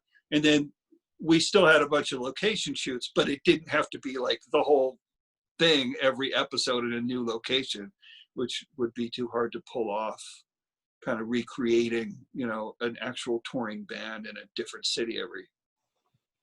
Yeah, it had kind of an interesting angle. Chris occasionally would go talk to the naked blonde. Was she supposed to be like his conscience or what? The yes and or what would be the answer. It's in the mind of the viewer. But it was based on a real thing, which is that Bimbo's, which is like a very old San Francisco club, they have a fish tank, this huge fish tank behind the bar. And in that fish tank, there would be a mermaid. And you'd look at it and go, "What? Wait a second, that looks real, this little mermaid." And what it was is they had hired a magician who created this series of angled mirrors in tubes like a telescope, like a periscope, that went down into the basement. And in the basement, they had a circular, I went down there and saw it. It's a circular piece of plywood on a motor. And they would put some blankets on there, some velvet, what have you. And then they would have a topless woman with a mermaid, from the waist down, mermaid tail. And she would lay on that round plywood and just kind of move around a little bit, make little swimming things, and it would spin. And that would be reflected up, and you'd be sitting at the bar going, "Wait a second, what is that? That looks real." Because it actually was real in that respect. Is that where you filmed those scenes down there? We recreated it. We shot our show in Vancouver, BC, Canada, and we created that place for that character, Mona. And so to those in the know, Mona was a girl who worked there at Bimbo's. But on the show, she was Chris's muse. He would ask her questions, deep questions, and she would give him cryptic answers. And what a great actress and person. So many great people on that show. I miss them all. It was great. I know we have a couple of crew members tuning in tonight who wrote me that they'd be checking in. I just love I'm going to say bye, you guys. Thank you for popping. Nice to meet you, Sean. Good to see you. And love you, Mike, thanks so much for stopping by, buddy. Hope we get to play again soon. We'll see each other soon. Love you. All right. Love you, brother. Take care. That was nice. Yeah, that was awesome. He's so freaking talented. Adlai plays nylon guitar, and he's really good at nailing bossa nova kind of feels, and he sings in Portuguese and Japanese and does different things, but really covers a lot of wacky pop gems, and we do crazy stuff with it. It's a lot of fun. That's awesome. So you've got quite the resume on your website, and I was wondering if you could tell us about working with a few of these people as I go down the list. I guess we were talking about Stevie Nicks the other day. What's your connection there? Well, Chris's manager is also Stevie's manager. And as a result, I've been fortunate to have a few opportunities to play with her, do some TV shows and different things over the years. And she's just fantastic. Stevie's she's very easygoing and earthy, and it's very easy to hang out with her. And she's been she's been at that 70s rock star level for a very long time, and it's nice to meet and work with people who are legends like that, who are just really sweet, nice people. She was on the show too, wasn't she? I think I saw. She was on our television series. Yeah, I thought so. And then we also did, Chris had another series on A&E, the A&E network, called the Chris Isaak Hour, which was an interview and performance show. Oh, neat. And he had some different people, Yusef, Latifah, Cat Stevens, Oh yeah. and Chicago, and sometimes they brought their own bands or played solo. Like Jewel was on it, she played solo. And sometimes we got to join in, like with Glenn Campbell, Stevie Nicks, Trisha Yearwood. I got to have the honor of working with them. And Trisha was on our television series too, back then. That's really cool. So some of these people I had a few opportunities at different times to work with. Very cool. A guy I went to high school with has been Garth Brooks' guitar tech since the very beginning. Oh, wow. Small world, Trisha's husband. So very sweet. Yeah. There. Oh, I was going to ask about Glenn Campbell. Was that the only time just when you did that, or were there some others? Yes, that's the only time that I ever met and worked with him. And we did a few songs, and it was very close towards the end of his life. And he suffered from Alzheimer's. So we started in the morning, and he was fresh and amazing, super sweet. He picked up a Strat, and we jammed, and he killed. He played great. I heard that even towards the end, he would sometimes forget lyrics or whatever, but as soon as he picked up that guitar, he remembered everything. The guitar was still there, I'm telling you. Yeah. He was perfectly adept, It was great. I don't think he wound up playing it when we did the songs. I think he just sang. And we had a cool double band. We had his band and our band. So we had two drummers, and I grew up hearing that and watching his variety show when I was a little kid. And so to play Wichita Lineman and get to play, play those parts that I grew up listening to with Glenn was, oh my God, I just got shivers just think about it. I can imagine. I'm not the kind of person who tries to act cool, because I wouldn't be good at that because I'm not that cool. But, wow, I got to play, Rhinestone Cowboy with Glenn. It's amazing to me, and I don't think that's ever going to go away. Oh yeah, I would cherish those moments, absolutely. So on the other end of the spectrum, Dweezil Zappa, how'd you come to work with him? Dweezil was just, it wasn't Dweezil music, it was Lisa Loeb. He was with Lisa for a few years, and she was on our show, on our series, the first series, the Chris Isaak show, twice, and brought Dweezil both times, and so we got to hang out and play a bit.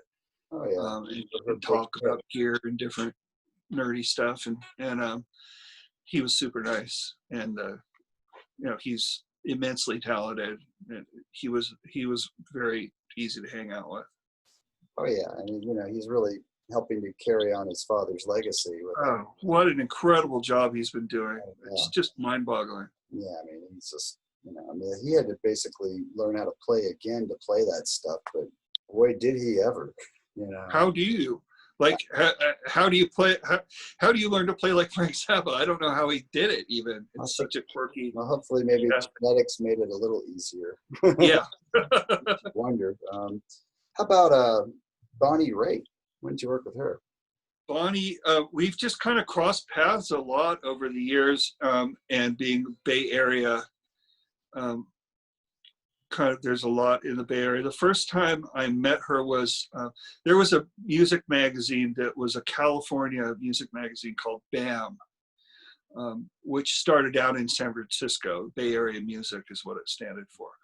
And they had music awards every year, which were a pretty big deal.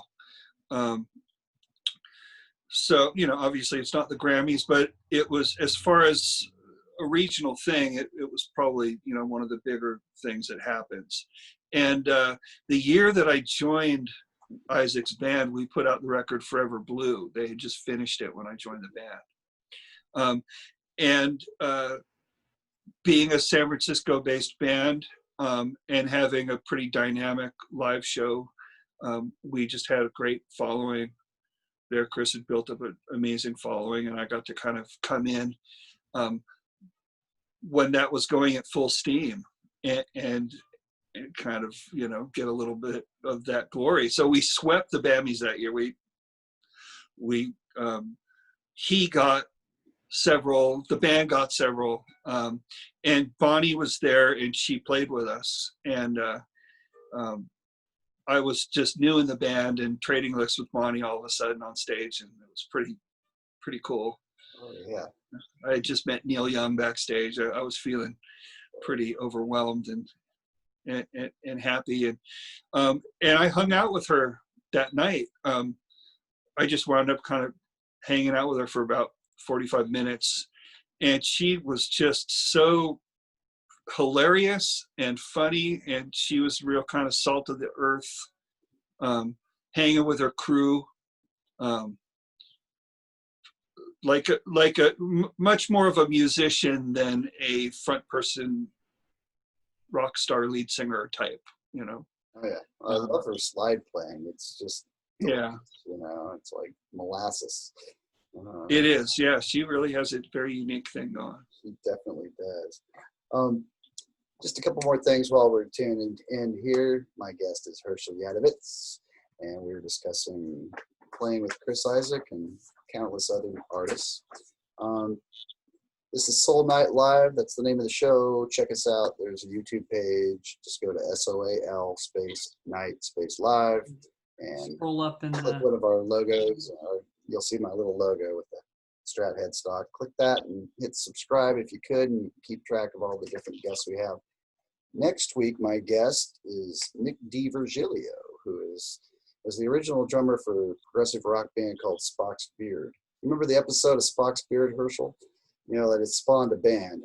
And more recently, he's played with the likes of Tears for Fears. So he's been their touring drummer for a number of years. And he also works at everybody's favorite music supplier, Sweetwater, also making demo videos and stuff. And the following week, my guest is a guy from California you might know, Robbie Wrist. Remember Robbie Wrist? He was Cousin Oliver on the Brady Bunch, and child actor, and he's also a producer and a musician as well. Ninja Turtle. Yeah, he's also the voice of Ninja Turtle, Michelangelo. And, yeah, so tune in. We've got stuff coming down the pike every week. And, you'll have to get a 9-person Zoom going with him so you can have the 9 boxes, the Brady Bunch. Shoot, you're right. I mean, that's going to be a missed opportunity if we don't get 9 people in there. Okay. Make all your Hershel. We're going to squeeze us all in there. Da da da da da da. All right, it's a story. Yeah. So, cool. So, how did you wind up working with Warren Haynes? He's a guy that's highly regarded down this way. The Allman Brothers are from here, and well, Macon, which isn't far.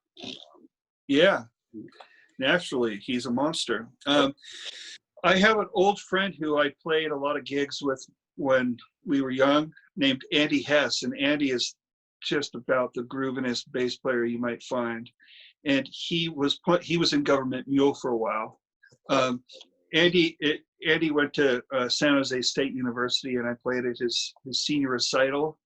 And we played a lot of gigs in the Bay Area when he was living there. And then he moved to New York, and he wound up playing with a host of incredible players over the years, quite a bit with John Schofield and Robin Ford, and a lot of these kind of guitar players, absolutely top, quality, top level players. And he was in the Black Crowes for a little while, and then he was in Government Mule. And when they came through, I was living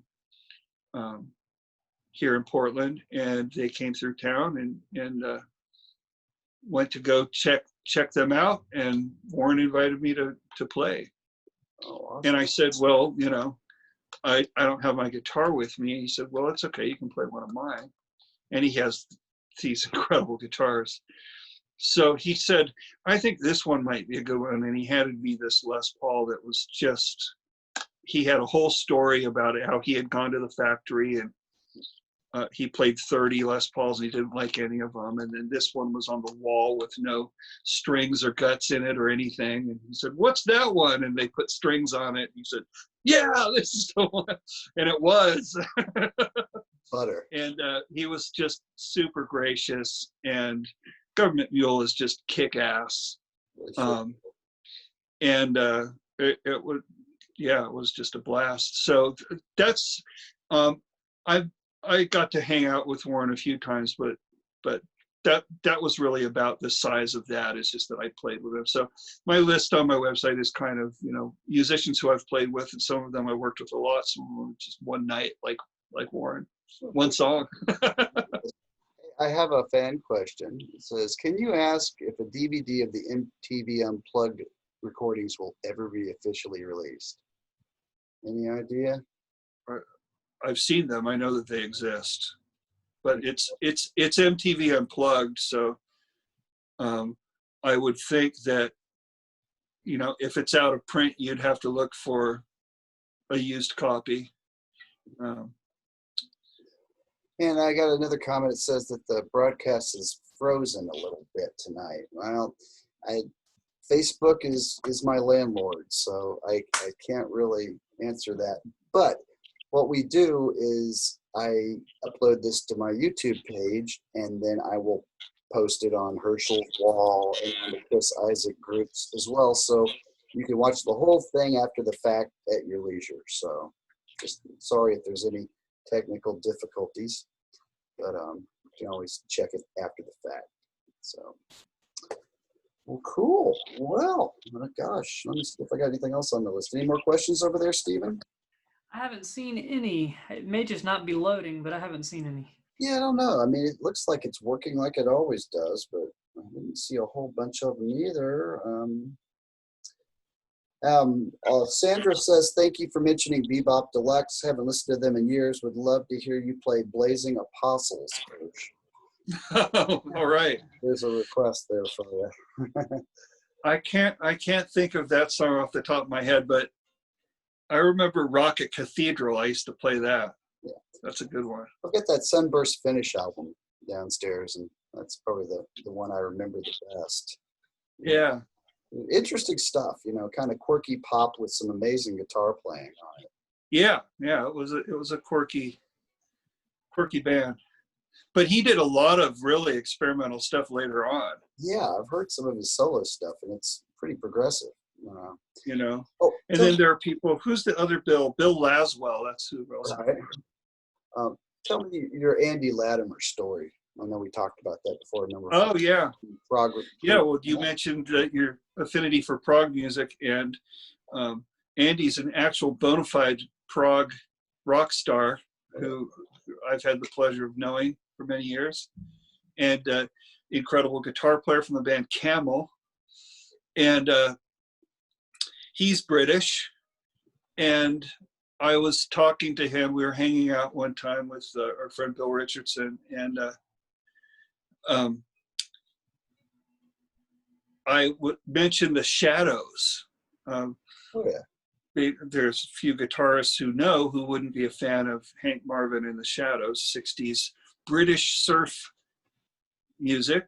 And the Shadows used to do these little dance steps, if you call it that, where they all in their little skinny suits with skinny ties, they would all get up and stand close to each other and then do these unison moves with their guitar necks and fancy little footsteps. But they were super stiff.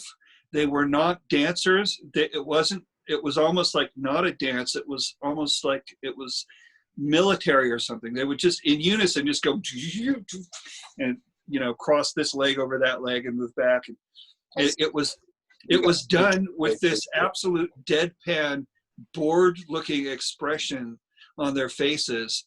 It's just classic. And you can find, if you just YouTube the Shadows, eventually you'll find some footage of them doing it. And I was just thinking that would be pretty sweet to have, because like Chris's band, we have some stuff that's kind of surfy, like his big hit song, Blue Hotel. Mm-hmm. And how cool it would be to get the Shadows moves going. And Andy said, I can show you. I know how to do them and I can show you. So he came to one of our shows and we all stood there backstage and he taught us some of those Shadows dance moves. And so every night, because Blue Hotel is the song we do it in, and it's a big hit song, it's one of those songs that you pretty much don't want to not play because your fans are wanting to hear it. And I love it. Oh, it's great. I love it too. But I think of Andy every night, we do that step. I like the fact that Blue Hotel is in a key that starts with B. It's B flat, right? Yeah. Yeah, that's let's see. B for blue. Okay. Weird. Yeah. That's but fitting.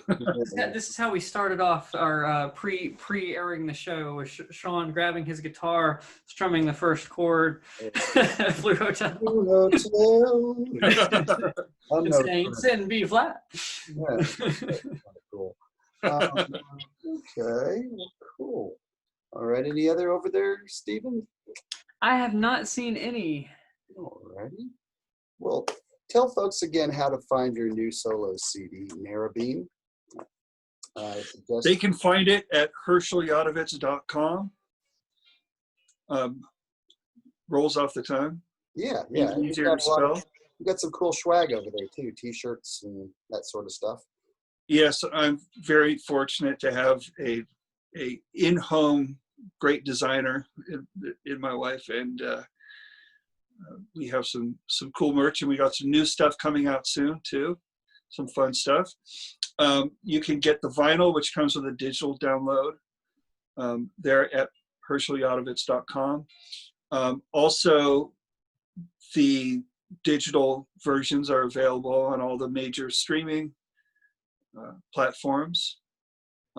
Bandcamp is the most musician friendly one if you want to support a quarantined musician. Bandcamp is my favorite place for you to go for digital downloads if you don't want to opt for the vinyl thing. Do it, folks. It's a great album. I sampled a bit on YouTube, and I'm going to head over and get myself a copy. All right. Thanks, Sean. Yeah, I love it.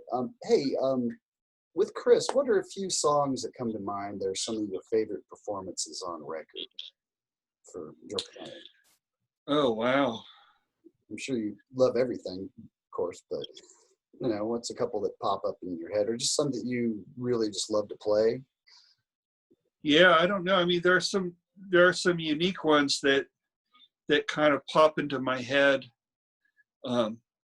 There's one called Everyone Gets Down, which it was a B-side in Australia and Japan.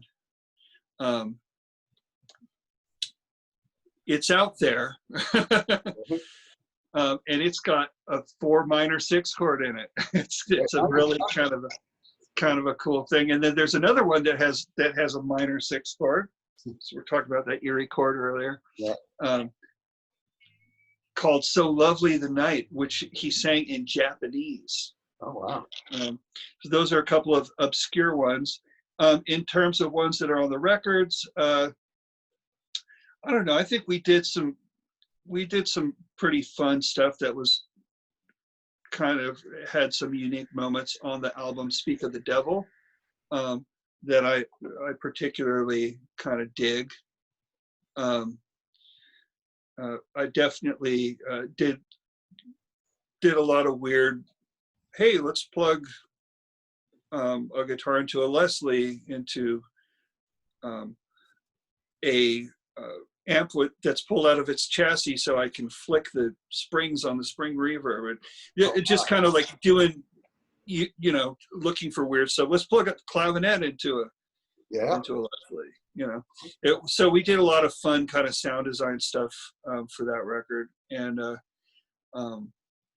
there's a song Black Flowers that was fun. That's another moody, weird minor 6 chords. I love that kind of mysterioso kind of thing, and Chris is so good at that kind of thing. That's more of, you know, I mean, there are different kind of bullet point sort of stylistic things that you might associate him with, and that kind of moody, mysterious minor key thing would be Wicked Game would fall into that category, and he has certain tunes that have those kind of worlds, and I like that a lot. You guys have a few instrumentals too, don't you? We did a surfy kind of tune called Super Magic 2000. That's on the same record, Speak of the Devil. Yeah, I remember seeing live footage of that. I thought that was and at the time it wasn't the year 2000 yet, so it seemed different. realistic, right? Reminds me of Conan O'Brien. Remember that guy there? Yeah. Year 2000. Right, exactly. That came in, right? Yeah. So, I like that they kept doing it after. oh, I think they did. Yeah, you know. They were still doing it in like 2002 or something. Yeah, well, So I thought, oh, well, that's good. I'm glad they're doing it makes because me it's kind of funny. time for the good old days. Yeah. Alrighty. Well, I guess we're going to wrap it up. Any thing you want to add to this before we go, Hershel? I just really appreciate your inviting me on, man. It's nice to talk and have some contact with the outside world. Oh, absolutely. And yeah, it's a real pleasure. Well, we really enjoyed it. And, you know, Yeah. check it out next week. We're always up to something. You know. Yeah, I'm going to be tuning in. Never know who may be on. So, yeah, you know what's coming up for the next couple of weeks. After that, we'll see. You know, I've got a big week. Surprises in store for everyone. Yeah, Be exactly. surprised too. That's right. You have to post a wish list online. Come talk to me. Yeah. We'll see. Yeah, I don't know what else I'd say except I hope people find their path back to love and harmony and health. I hope people take care of their health and keep their immune systems high and are safe out there, and do what's necessary to protect other people and yourself. I totally agree. I just want everybody to stay safe and strong and healthy, and know that they are stronger than they know. You know. That's right. They really are. You know. So, We are powerful. yes. We're more powerful than we realize. Visualize the future that you want in advance, and often it will come to you. It's almost like you got to tell the universe what you want. And You do. it will provide. Even if it's just a guitar. Exactly. You know, don't expect it to read your mind, though. Actually, say it. Gotta say Yeah. it. Say it a lot. Just throw it out Say there it like loud. throwing a Oh, bottle in gosh. the ocean. Message in a bottle to the universe. Yeah, There you Visualize. go. exactly. Visualize yourself already with the guitar. Well, thank you again. Thank you all for tuning in tonight for Soul Night number 8. That's right. My little internet show that I started just to kind of kill some time on Saturday, and it's growing into something really awesome. It has exceeded my expectations. So thanks for being part of it, Hershel. I really appreciate it. Thanks again for having me. It's a pleasure. My pleasure. All righty. All the best. All right, stay in touch. I'll see you. Take care. All right. Take care. Thank you, Stephen. Thank you for your help. My co-host, Stephen Cox. Yeah. Thanks, Stephen. Thanks. Always glad to be here. All right. You guys Bye, guys. take care. Stay strong. Take it easy. All right.